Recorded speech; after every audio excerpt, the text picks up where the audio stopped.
حضرت ذوالقرنین اور یاجوج ماجوج کا واقعہ۔ ذوالقرنین کا نام اسکندر ہے۔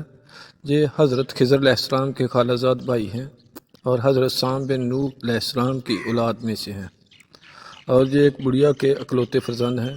حضرت ابراہیم خلیل اللہ علیہ السلام کے دستے حق پرست پر اسلام قبول کر کے مدتوں ان کی صحبت میں رہے۔ حضرت ابراہیم علیہ السلام نے ان کو کچھ وصیتیں بھی فرمائی تھیں۔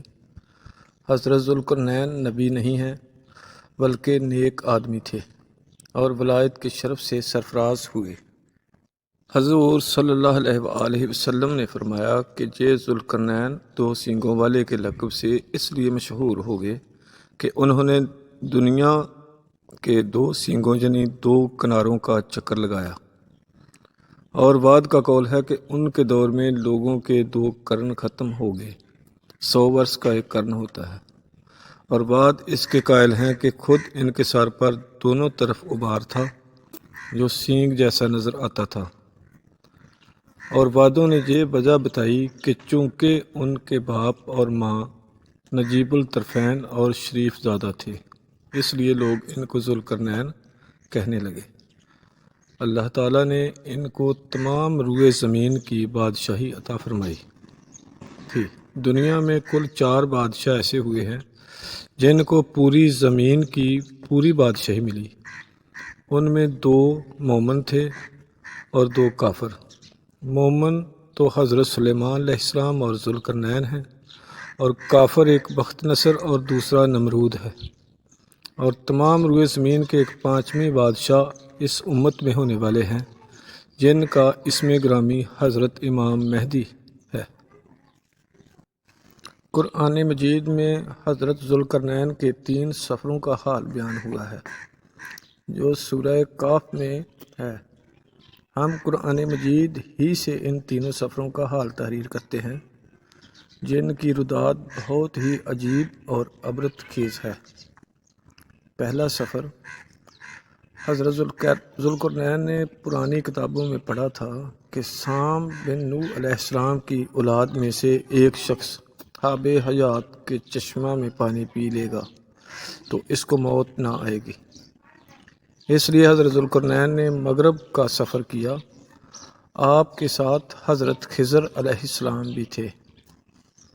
وہ تو آب حیات کے چشمہ پر پہنچ گئے یعنی حضرت خضر علیہ السلام، اور اس کا پانی بھی پی لیا، مگر حضرت ذوالقرنین کے مقدر میں نہیں تھا، وہ محروم رہ گئے۔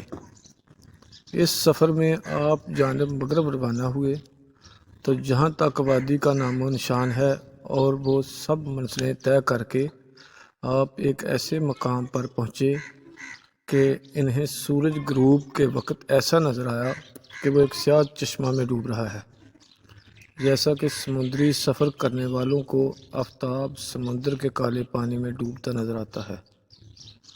وہاں ان کو ایسی قوم ملی جو جانوروں کی کھال پہنے ہوئے تھی، اس کے سوا کوئی دوسرا لباس ان کے بدن پر نہیں تھا، اور دریائی مردہ جانوروں کے سوا ان کی غذا کا کوئی دوسرا سامان نہیں تھا۔ یہ قوم ناسک کہلاتی تھی۔ حضرت ذوالقرنین نے دیکھا کہ ان کے لشکر بے شمار ہیں اور یہ لوگ بہت ہی طاقتور اور جنگجو ہیں، تو حضرت ذوالقرنین نے ان لوگوں کے گرد اپنی فوجوں کا گھیرا ڈال کر ان لوگوں کے بے بس کر دیا۔ چنانچہ کچھ تو مشرف بے ایمان ہو گئے اور کچھ آپ کی فوجوں کے ہاتھ سے مقتول ہو گئے۔ اس کے بعد دوسرا سفر، پھر آپ نے مشرق کا سفر فرمایا، یہاں تک کہ جب سورج طلوع ہونے کی جگہ پہنچے تو یہ دیکھا کہ وہاں ایک ایسی قوم ہے جن کے پاس کوئی عمارت اور مکانات نہیں ہیں۔ ان لوگوں کا یہ حال تھا کہ سورج طلوع ہونے کے وقت یہ لوگ زمین کے غاروں میں چھپ جاتے تھے اور سورج ڈھل جانے کے بعد غاروں سے نکل کر اپنی روزی کی تلاش میں لگ جاتے تھے۔ یہ لوگ منسک کہلاتے تھے۔ حضرت ذوالقرنین نے ان لوگوں کے مقابلہ میں بھی لشکر آرائی کی، اور جو لوگ ایمان لائے ان کے ساتھ بہترین سلوک کیا، اور جو اپنے کفر پر اڑے رہے ان کو تہہ تیگ کر دیا۔ تیسرا سفر، پھر آپ نے شمال کی جانب سفر فرمایا، یہاں تک کہ سدین یعنی دو پہاڑوں کے درمیان میں پہنچے تو وہاں کی آبادی والوں کی عجیب و غریب زبان تھی۔ ان لوگوں کے ساتھ اشاروں سے بے مشکل بات چیت کی جا سکتی تھی، اور ان لوگوں نے حضرت ذوالقرنین سے یاجوج ماجوج کے مظالم کی شکایت کی اور آپ کی مدد کے طالب ہوئے۔ یاجوج ماجوج کون ہے؟ یہ یافس بن نوح علیہ السلام کی اولاد میں سے ایک فسادی گروہ ہے، اور ان لوگوں کی تعداد بہت ہی زیادہ ہے۔ یہ لوگ بلا کے جنگجو اور خونخوار اور بالکل ہی وحشی اور جنگلی ہیں، جو بالکل جانوروں کی طرح رہتے ہیں۔ موسم ربیع میں یہ لوگ اپنے غاروں سے نکل کر تمام کھیتیاں اور سبزیاں کھا جاتے ہیں اور خشک چیزوں کو لاد کر لے جاتے ہیں۔ آدمیوں اور جنگلی جانوروں جہاں تک کہ سانپ، بچھو، گرگٹ اور ہر چھوٹے بڑے جانوروں کو کھا جاتے تھے۔ حضرت ذوالقرنین سے لوگوں نے فریاد کی کہ آپ ہمیں یاجوج ماجوج کے شر اور ان کی ایذار ثانیوں سے بچائیے، اور ان لوگوں نے اس کے عوض کچھ مال دینے کی پیشکش کی۔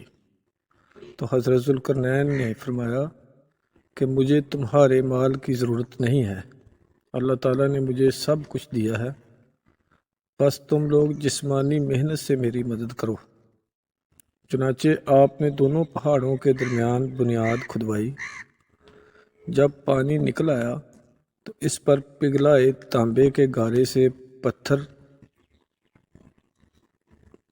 جمائے گئے اور لوہے کے تختے نیچے اوپر چن کر ان کے درمیان میں لکڑی اور کوئلہ بھروا دیا اور اس میں آگ جلوا دی۔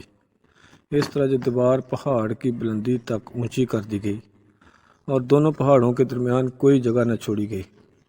پھر پگھلایا ہوا تانبا دیوار میں پلا دیا گیا، جو سب مل کر بہت ہی مضبوط اور نہایت مستحکم دیوار بن گئی۔ سد اسکندری کب ٹوٹے گی؟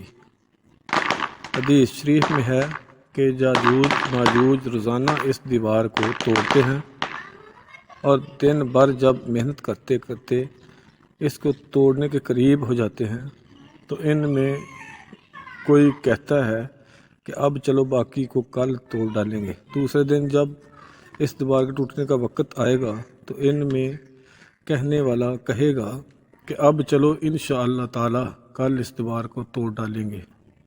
ان لوگوں کے انشاءاللہ کہنے کی وجہ سے برکت اور اس کلمہ کا یہ ثمر ہوگا کہ دوسرے دن دیوار ٹوٹ جائے گی۔ یہ قیامت قریب ہونے کا وقت ہوگا۔ دیوار ٹوٹنے کے بعد یاجوج ماجوج نکل پڑیں گے اور زمین میں ہر طرف فتنہ و فساد اور قتل و غارت کریں گے۔ چشموں اور تالابوں کا پانی پی ڈالیں گے، جانوروں اور درختوں کو کھا ڈالیں گے، زمین پر ہر جگہ میں پھیل جائیں گے، مگر مکہ مکرمہ، مدینہ طیبہ، بیت المقدس، ان تینوں شہروں میں یہ داخل نہ ہو سکیں گے۔ پھر حضرت عیسیٰ علیہ السلام کی دعا سے ان لوگوں کی گردنوں میں کیڑے پیدا ہو جائیں گے اور یہ سب ہلاک ہو جائیں گے۔